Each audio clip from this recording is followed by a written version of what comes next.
Who is this devil? Is he real?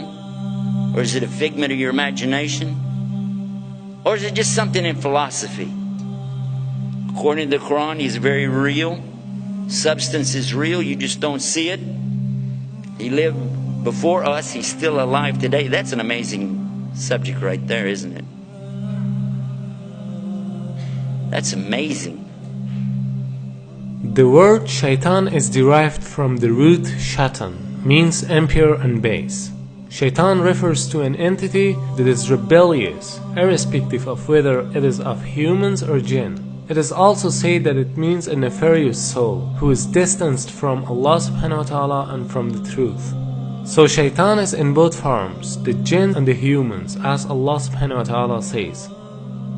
وَكَذَلِكَ جَعَلْنَا لِكُلِّ نَبِيٍّ عَدُوًّا شَيَاطِينَ الْإِنسِ وَالْجِنِّ.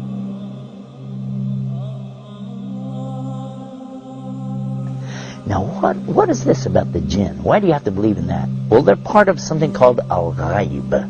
Al-ghaib means the things you don't see, the unseen. You agree and I agree, we don't see Allah. Okay, so he's in the ghaib, the unseen. We agree there are angels and you don't see them. They're in the ghaib, unseen, made out of light. And now the jinn, and we don't see them. They're also in the ghaib. They're made from a fire which has no smoke to it. And if fire has absolutely nothing like smoke to it, or that it could be that you don't see that either. There's heat that you don't actually see, isn't that true? The both kind of shayateen are trying to lead people to evil deeds. The jinn kind of them are whispering to your hearts so that you can't see them or hear their whispering. And the human kind of them are whispering to your hearts in a way that you can see and hear but not realize it as whispering. And he can be anyone, even a friend of you who suggests you for drinking alcohol or any other kind of evil deeds. As far as the question is concerned with Iblis, it should be noted that Shaitan is a common noun, whereas Iblis is a proper noun. Iblis is also from among the jinn, who was the first creature that disobeyed Almighty Allah's command. We don't see the jinn, but we said that they have choices. And they were making choices even before Adam or human beings were ever created. And their choices were sometimes good, sometimes bad. From them comes the one we call Lucifer or Iblis.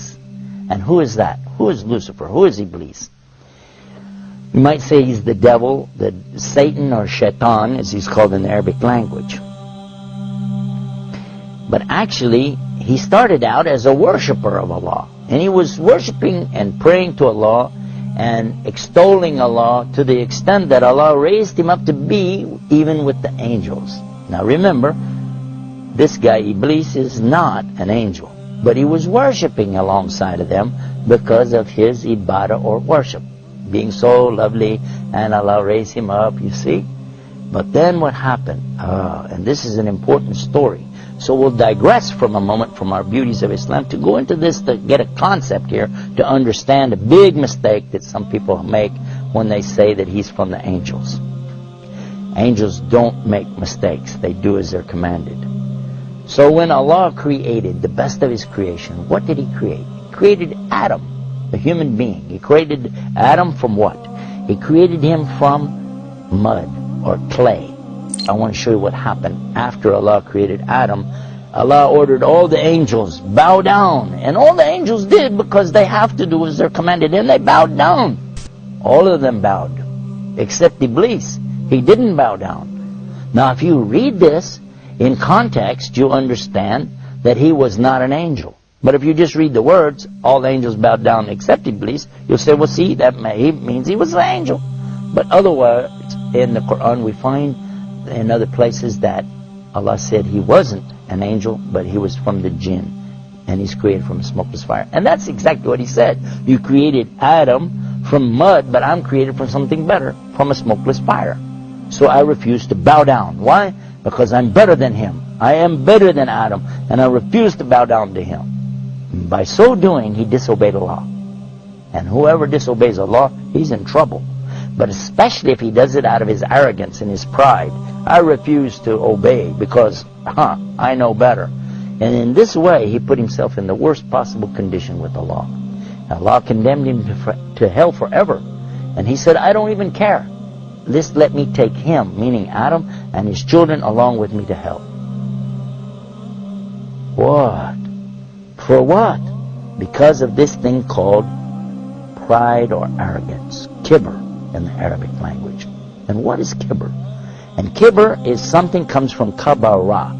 Kabara is the root of the word akbar. And only Allah is akbar. Allah is greater and greater and greater than anything. But a human being has no right in front of Allah or anything that's created. The jinn, the angels, nothing have the right to come in front of Allah like this and say, hey, who am I? I'm this, I'm that. No. Allah gave you a commandment. You do it. Now the important point is that everyone thinks that it is because of shaitan that we commit sins. That's why they're asking some questions like, why Allah created shaitan? Or why Allah didn't finish shaitan so that we wouldn't commit sins? Here's a misunderstanding. Shaitan cannot do anything more than whispering.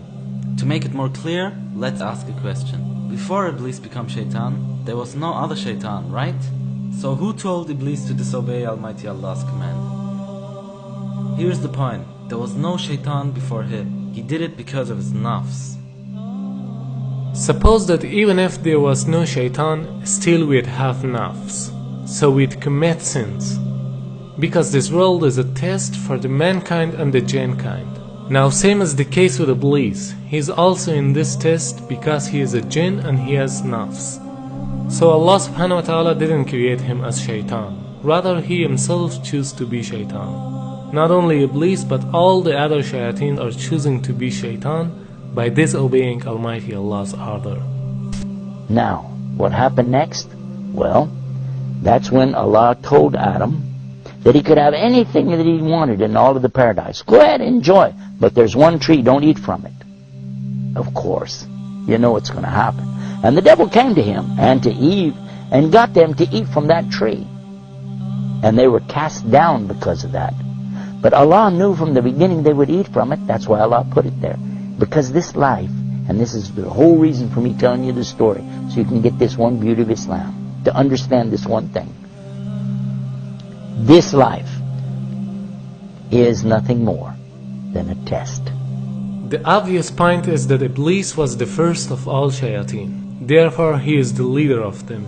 And all shayateen are tools for this test, even though they are also giving test.